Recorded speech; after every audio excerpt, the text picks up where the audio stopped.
இதை நான் சொல்வது யாரும் கோச்சுக்கணும். இந்த ஆட்சியில ஒரு கட்சியில வெற்றி பெறாங்க, வெற்றி பெற்ற பிறகு உடனே ராஜினாமா பண்றாங்க, உடனே வேற கட்சியில சேர்க்கிறாங்க. இது என்னன்னு சொல்றது? குதிரை பேரம் சொல்ல முடியும்.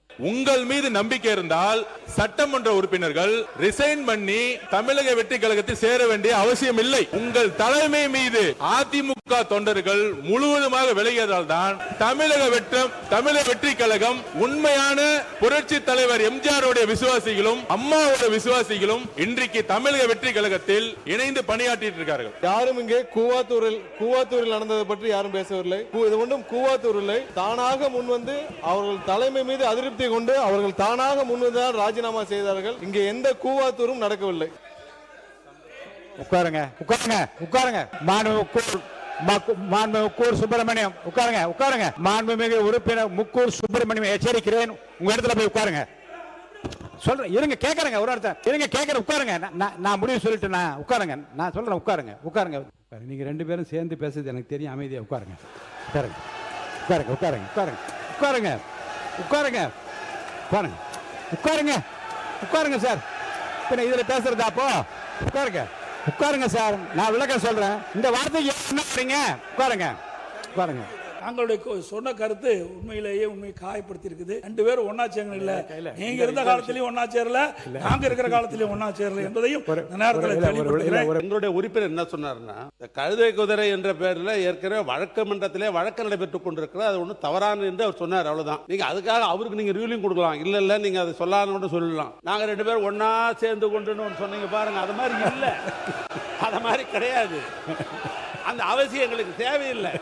நாங்க வேற கட்சி, அவங்க வேற கட்சி, அவங்க ஆண்ட கட்சி, நாங்களும் ஆண்ட கட்சி. அடுத்த முறை ஆடலாம்னு நாங்கெல்லாம் திட்டம் போட்டிருக்கிற கட்சி எங்க கட்சி. அடுத்த முறை நாங்க தான் ஆளணும்ன்ற திட்டம் போட்டு கொண்டிருக்கிற கட்சி. இப்படிப்பட்ட நிலையில் அவங்களுடைய பிரச்சனையை நீங்க தீர்ப்பதற்குத்தான் வேண்டிய முயற்சி செய்யணும் மொழிய அந்த குற்றச்சாட்டு நாங்க இல்லை. அது மாதிரி நாங்களும் ஒன்னா இல்லை.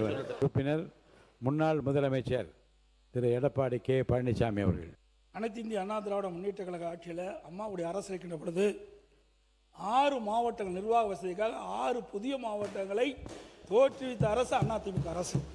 கள்ளக்குறிச்சி, தென்காசி, செங்கல்பட்டு, திருப்பத்தூர், ராணிப்பேட்டை, மயிலாடுதுறை 6 புதிய மாவட்டங்களை தோற்றுவித்த அரசு அதிமுக அரசு என்பதை இந்த நேரத்தில் தெரிவிக்கிறேன். அதாவது விமான விரிவாக்கம், அதில் பார்த்தீங்கன்னா கோவை, சேலம், ஒசூர். ஏன்னா அந்த விமான விரிவாக்கம் அதிகமாக தான் தொழிற்சாலை அதிகமாக வரும், பொருளாதார மேம்பாடையும் அந்த நோக்கத்தோடு நாங்கள் செயல்பட்டோம்.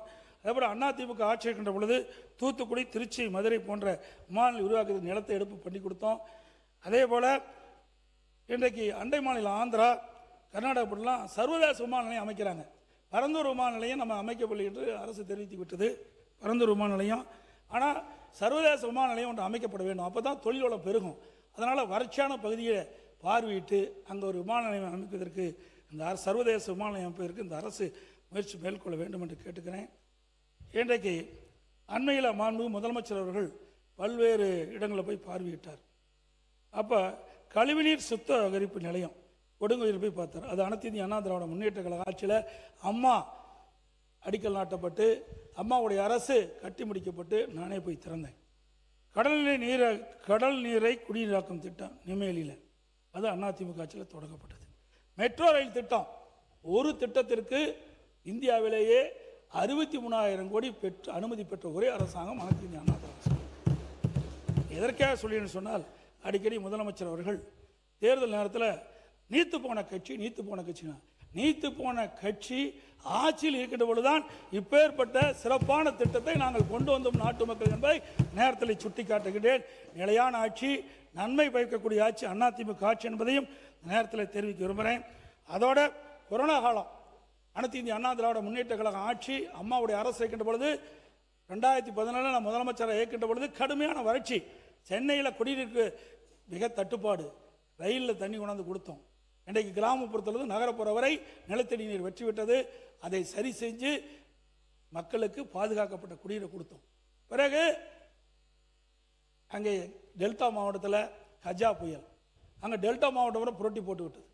அங்கே இருக்கின்ற விவசாய விளைநிலங்கள் எல்லாம் இன்றைக்கு சேதம் அடைஞ்சிட்டது.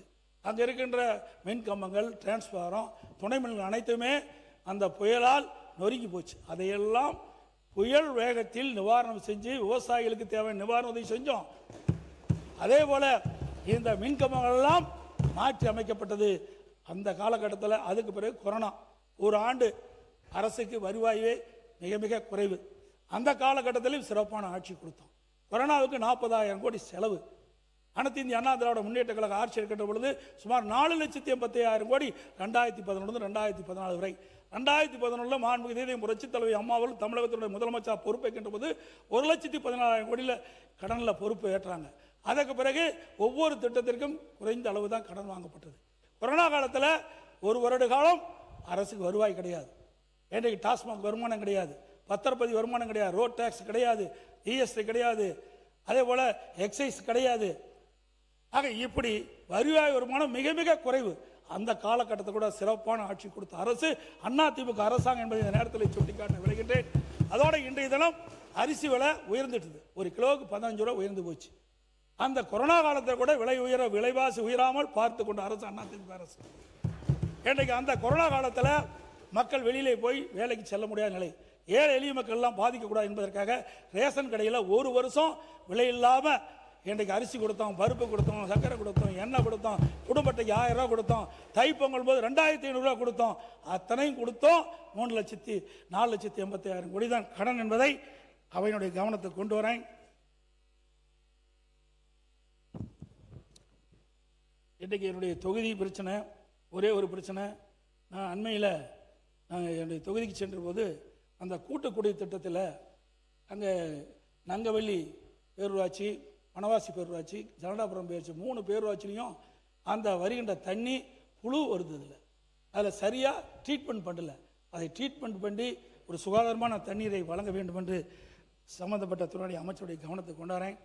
முடிவுரை: இதுவரை நீங்கள் அறிவித்துள்ள திட்டங்கள், குறிப்பாக மின்சார கட்டணத்தை உயர்த்திவிட்டு 200 யூனிட் இலவச மின்சாரம், உடனடியான பயிர்க்கட திட்டம் போன்ற சிறப்பான ஏமாற்று வேலையாகத்தான் பார்க்கப்படுகிறது. மின்வெட்டு முதல் காவல் நிலைய இறப்புகள் மற்றும் சிறைச்சாலை மரணங்கள் வரை பல இன்னல்களை மக்கள் சந்தித்து வருகின்றனர். போதாக்குறைக்கு விலைவாசி ஏற்றம், அரிசி விலை, எண்ணெய் முற்றுகின்ற அளவுக்கு உயர்ந்துவிட்டது. இதை கட்டுப்படுத்தி மக்களை காக்க இந்த அரசு நடவடிக்கை எடுக்கப்பட வேண்டும். பழனியில் 100 கோடி நில மோசடி விவகாரத்தில் கைது செய்யப்பட்ட இஸ்லாமிய சமுதாயத்தைச் சேர்ந்த வழக்கில் ஒருவர் மதுரை மத்திய சிறையில் மர்மமான முறையில் மரணம் அடைந்தது குறித்து இந்த அரசு விளக்கப்பட வேண்டும். ஒரு அரசு சிறப்பாக செயல்பட வேண்டுமென்றால் மக்களுக்கு வரிச்சுமையை அதிகமாக ஏற்றாமல் அதன் திறமையான நிர்வாகத்தால் மக்களுக்கு நன்மைகளை செய்ய வேண்டும். ஆனால் வெளிப்படை தன்மையோடு செயல்படுவோம் என்று கூறும் நீங்கள் ஆட்சிக்கு வந்து 3 மாதத்திலே மின்சார கட்டணத்தை அறிவிப்பென்று உயர்த்திவிட்டீர்கள். சொத்து வரி குறைப்போம் என்று தேர்தல் வாக்குறுதியை குறிப்பிட்டீர்கள். உள்ளாட்சியில் சொத்து வரி அறிவிப்பென்று உயர்ந்து கொண்டே இருக்கின்றது. ஆண்டுக்கு 6% உயர்ந்துக்கிட்டே இருக்குது. அந்த குறைப்புக்கு உண்டான நடவடிக்கை, அந்த சொத்து வரி குறைப்பதற்கு உண்டான நடவடிக்கை மேற்கொள்ள வேண்டும். ஆண்டுக்கு முடிச்சிடறேன், அவ்வளோதான். ஒரே 2 நிமிஷம் அப்புறம் பேச. அது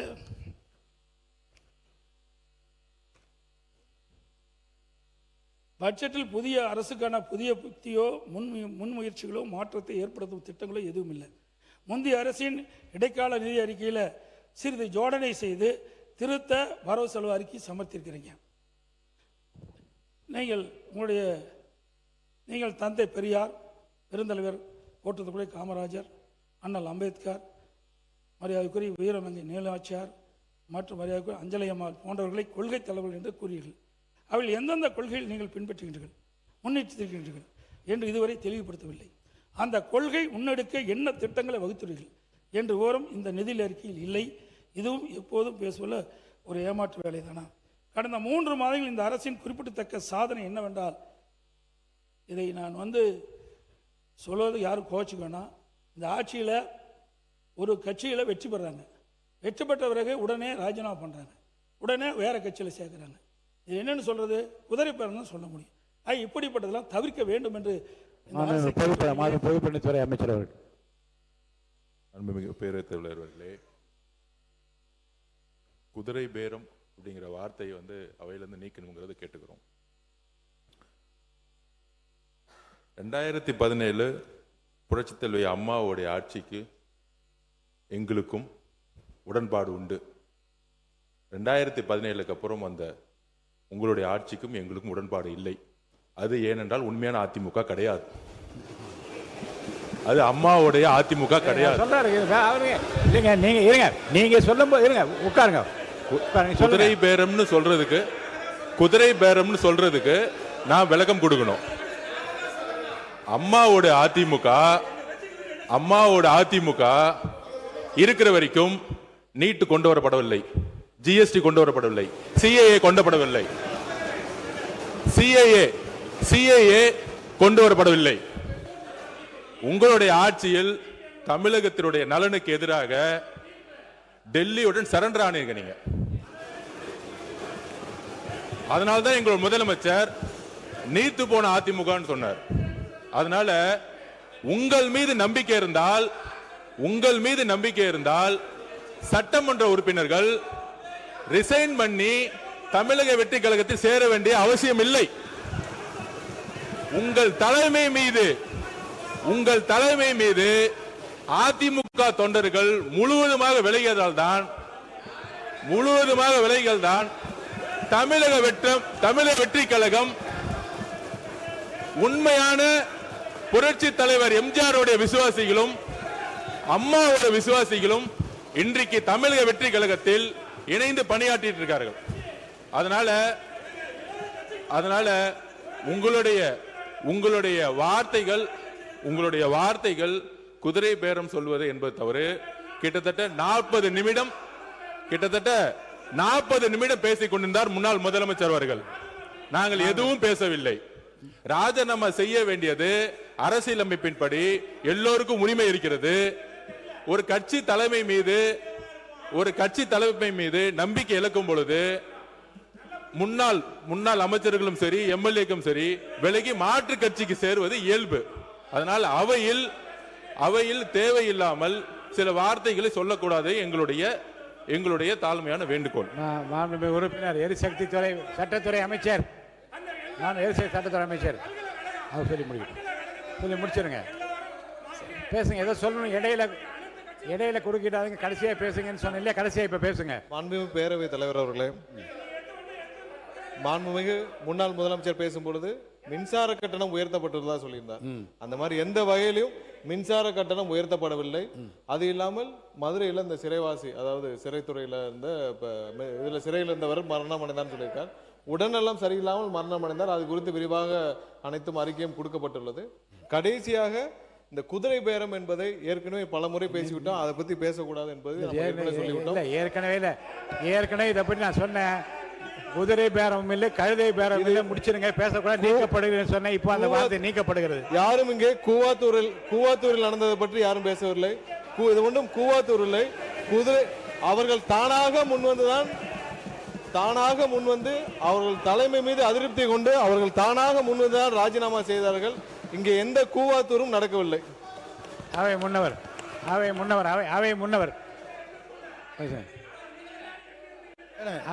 சொல்லுங்க. அவை முன்னவர் பேசுங்க. அவை முன்னவர் உட்காருங்க. நீங்க போய் உட்காருங்க சொல்றீங்க. பேசுறீங்களா? இல்ல நீங்க அவை முன்னவர் அவங்க கிட்ட பேச, என்கிட்ட சொல்லுங்க, பேசுங்க. நீங்க உங்களுக்கு அனுமதிக்கிறேன். தலைவர்களே, நான் பேசுறதே வேண்டாமா? இப்படி கத்திட்டு இல்லங்க, நான் அனுமதிக்கிறேன், நீங்க பேசுங்க. மாண்புமிகு பேசுங்க. மாண்புமிகு பேரவைத் தலைவர் அவர்களே, மாண்பு உறுப்பினர் இல்லை, நான் சொல்ல முடிய வரை விடுங்க. உட்காருங்க ப்ளீஸ், உட்காருங்க. அக்ரி, உட்காருங்க. நான் பேசுறேன். அவை முன்னவர், நீங்க ஒரு எக்ஸ்பீரியன்ஸ், நீங்க என்ன பார்த்து பேசுங்க. அவங்கள்ட்ட பேசுங்க. மாண்புமிகு இல்ல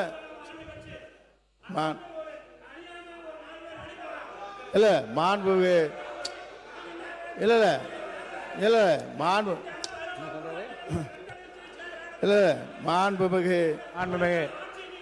மாண்புமிகு பேரவைத் தலைவர் அவர்களே, உங்களுக்கு மாண்பு உறுப்பினர் பேசுறீங்களா? உறுப்பினர் முக்கூர் போய் உட்கார். நீங்க உங்க போய் உட்கார், அவங்க இடத்துல உட்காருங்க. இருங்க, பேச வைக்கிறேன், பதில் சொல்ல வைக்கிறேன். உங்களுக்கு பதில் சொல்றதுக்கு அனுமதி தரேன், உட்காருங்க. இல்ல நீங்க உறுப்பினர் முக்கூர் சுப்பிரமணியம் அவங்க இருக்கையில போய் அமருங்க. எல்லாரும் அவங்க இருக்கையில அமருங்க. இப்ப அவர் சொன்னதுக்கு பதில் சொல்ல உங்களுக்கு நான் நேரம் தரேன், உட்காருங்க. பாருங்க, அருமையா இருங்க. 45 இருங்க. முன்னாள் முதலமைச்சர் உட்காருங்க. உட்காருங்க. பாருங்க,